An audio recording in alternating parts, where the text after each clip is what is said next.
गरीब बहू के ससुराल में आया कूलर। हाय हाय हाय, कितनी गर्मी है, ऊपर से ये पंखा भी मरा मरा सा चल रहा है। ओहो, पूरा शरीर पसीने से तरबतर हो गया है। मैं तो इस शादी में आकर पछता रही हूँ।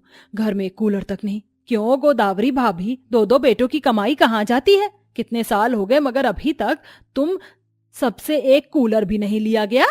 मैंने तो अपने घर में मस्त एसी लगा रखी है भैया, एकदम बढ़िया नींद आती है। चंपावती शेखी बघाड़ते हुए अमीरी के दिखावे भरी आड़ में अपने गरीब भाई केदार के परिवार को गरीबी के लिए नीचा दिखा रही थी। एक छोटे मोटे कमरे में ही गोदावरी देवी का परिवार बसेरा लगाया था, जिसमें दो बेटे, एक बहू, उसके दो बच्चे और वह बूढ़े पति पत्नी खुद भी थे। अब की बार चंपावती और केदार अपने छोटे बेटे अरविंद की शादी करने जा रहे थे। रिश्तेदारों की भीड़ उनके घर में लगी थी। ऐसे में गर्मी भूचाल मचा रही थी। माँ, मुझे बहुत गर्मी लग रही है, कुछ भी हो रही है, पंखा कर दो ना। अच्छा ठीक है नूनू, तू सो जा, मैं पंखा करती हूँ। बेचारी कविता अपने गरीब सास ससुर की इज्जत को रखते हुए रात भर जाकर कभी रिश्तेदारों को हाथ पंखा करती तो कभी अपने बच्चों को। इसी में उसकी सुबह निकल गई। जैसे तैसे थोड़ी बहुत इंतजामात के साथ बारात दुल्हन के द्वार पहुंची, जहां नुपुर की शादी अरविंद से हो जाती है। और भागने की जल्दी मचाते हुए चंपावती ने कहा, अच्छा भाभी, मैं चलती हूँ। जी अभी तो नहीं, दुल्हन की मुंह दिखाई भी नहीं हुई। मुंह दिखाई तक तो रुक जाइए। नहीं नहीं भाभी, तुम सबने पहले ही बहुत खातिरदारी कर दी है, उसी से मन भर गया चंपा का। मैं और नहीं रुकूंगी। अच्छा जी, मैं चलती हूँ। चंपावती के इस बर्ताव से बेचारी गरीब ससुराल वालों के दिल को बहुत ठेस पहुंचती है। नुपुर अपने ससुराल आकर देखती है कि वहां सुख समृद्धि की कोई चीज नहीं थी। हालत ये थी कि बड़ी कष्ट और कठिनाइयों से दो वक्त की रोटी का गुजारा चल पा रहा था। शादी की पहली रात उस दिन भीषण गर्मी थी। माँ जी, देवर और देवरानी जी की नई नई शादी हुई है। वो बेचारी खुद अपने मुंह से कुछ बोलेंगे नहीं, हमारा फर्ज बनता है। मैं समझती हूँ बहू, आज के लिए हम सब बाहर सो जाएंगे। ईश्वर ने हमें जितनी जगह जमीन दी है उसी में गुजारा करना होगा। कविता बिछाने के लिए कोने में रखी फटी चिटी चटाई उठाकर जैसे ही जाने लगती है, तभी नुपुर बड़ी नरमी से कहती है, दीदी आप सब कहाँ जा रहे हैं? देवरानी जी, हम सब बाहर सोने जा रहे हैं। आपको और देवर जी को कोई तकलीफ नहीं होगी। लेकिन बाहर तो हवा भी नहीं चल रही और गर्मी इतनी है। आप सब अंदर सोएंगे बस। ये सुनकर 4 साल के नोनू और 6 साल की मासूम मीठी के चेहरे पर खिली हुई मुस्कान लौट आई। वो झट से नुपुर से लिपट गए। थैंक यू चाची, आप हम सबको अंदर सोने दे रही हो, वरना बाहर बहुत मच्छर काटते हैं। जैसे तैसे सख्ती में भरी गर्मी में एक के बगल में एक करके बहू और गरीब ससुराल वाले हाथ पांव सिकोड़े सोने लगे। तभी एकदम से पंखा चलते चलते रुक गया। हे राम, अब पंखे को क्या हो गया? सुबोध, देख तो जरा। बाबूजी, लगता है तार जल गया है और उसकी पंखुड़ियां भी पूरी तरह से पतली चदरे की हो गई हैं। तो फिर आप एक कूलर ले आइए ना पिताजी, वो बहुत ठंडी ठंडी हवा देता है, फिर हम जब मर्जी से सोएंगे। नोनू के जुबान से कूलर की इच्छा जताते ही सबकी आंखें नम हो गई और एक बड़ी चुप्पी सी छा गई, क्योंकि हाल फिलहाल सुबोध और अरविंद के पास खास कोई काम धंधा भी नहीं था। बड़ी मुश्किल से खींचकर रोटी का इंतजाम हो पाता। इसी तरह से वक्त बीता जाता है। जहां अमीर अपने आलिशान घरानों और क्वार्टर में चैन और सुख भरी नींद में सोते, तो वहीं ससुराल वालों का दिन रात गर्मी में पहाड़ सा कट रहा था। बीते वक्त के साथ नुपुर गर्भवती हो जाती है और धीरे धीरे मई जून की आग बरसाने वाली भीषण गर्मी शुरू हो जाती है। एक सुबह, सुबोध भैया, अरविंद जी, ये लीजिए, इसमें आप दोनों की रोटी बांधी है। गर्मी की वजह से रोटी तो मन पर ही नहीं चढ़ रही। नुपुर, रहने दो। अरे तो क्या दिन भर दोनों भाई भूखे रहोगे? खाओगे नहीं तो कैसे चलेगा शरीर? बहू तो एक काम कर, दोनों को सत्तू बना कर दे दे। जी माँ जी। नुपुर घड़े में से पानी निकालती है। हे भगवान, इस गर्मी ने तो हद मचा रखती है। मटके का पानी भी एकदम उबल रहा है। नुपुर सत्तू बनाकर देती है। दोनों भाई मन मार कर उसे पीकर काम पर निकल जाते हैं। सुबह के 7-8 बजे ही सड़क पर चिलचिलाती हुई धूप छाई ही थी। अरविंद और सुबोध के माथे से तार तार पसीना टपक रहा था।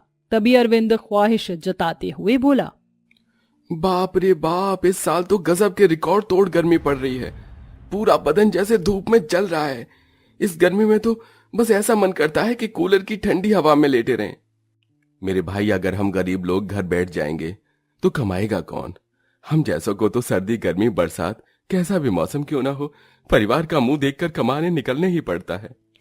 सुबोध की बातों में गरीबी की जिंदगी में गुजरने वाली कड़वी सच्चाई बसी थी। तभी दोनों भाई एक कूलर की दुकान के सामने से गुजरे और ठहर गए। अरे क्या लोगे भाई, मेरी दुकान में एक से बढ़कर एक कूलर है, कहो तो दिखा दूं। लेकिन हमारे पास इस कूलर के लिए पैसे नहीं है फिलहाल। अरे तो क्या हुआ, आजकल तो फ्रिज, एसी, कूलर किश्तों में मिल जाती है, आकर देख तो लो भाई। चलिए ना भैया, चलकर एक बार ये कूलर देख लेते हैं, देखने का दाम थोड़े ना लगेगा।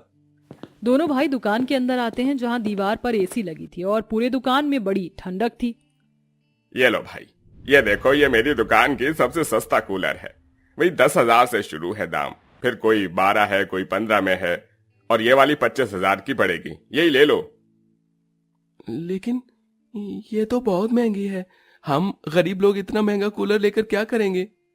अरे भाई ले लो, लंबा टिकेगा ये कूलर। वैसे भी सस्ता रोए बार बार, महंगा रोए एक बार। चलो अब जल्दी से 10,000 दे दो, बाकी किश्त में कटवा देना। लेकिन भाई साहब, हमने आपको बताया तो था, हमारे पास 10,000 तो क्या 200 रुपए भी नहीं पड़े।